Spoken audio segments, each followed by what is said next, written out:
Sunshine.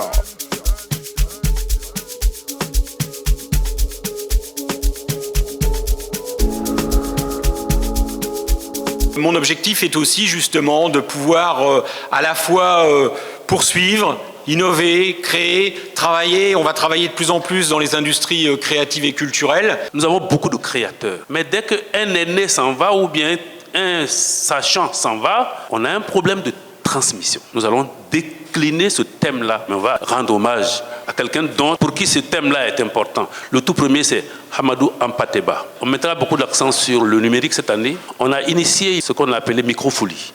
Microfolie, c'est un grand projet qui nous permettait de montrer les œuvres du patrimoine mondial. L'Institut français s'inscrit résolument dans la défense des droits des femmes. J'ajouterai simplement que l'Institut français de Côte d'Ivoire a à cœur de développer la programmation et les actions culturelles vers le jeune public. Le pôle français s'est associé cette année au cycle de débat d'idées. Ce débat d'idées, il est le fruit d'un échange d'1 an avec nos partenaires, avec notre public, dans un contexte ivoirien, à la rencontre de 2 cultures sur des sujets qui nous interpellent et surtout qui vous intéressent.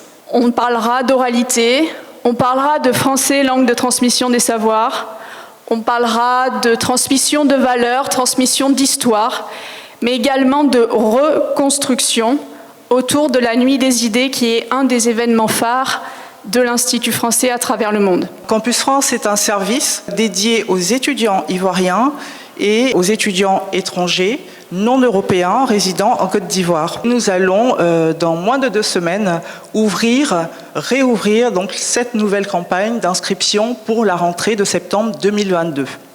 Donc, à cet effet, nous allons organiser donc la première session d'information de rentrée qui sera organisée ici à l'Institut français le 1er octobre à 14h. On a eu cette chance et cette opportunité de pouvoir travailler sur un programme extrêmement innovant puisque c'est un programme qui permettait de sélectionner et de former des entrepreneurs dans les industries culturelles et créatives en Côte d'Ivoire. On a décidé cette année, enfin pour la 2e cohorte, de nous concentrer sur les acteurs, donc sur les entrepreneurs qui sont dans la musique et dans l'édition.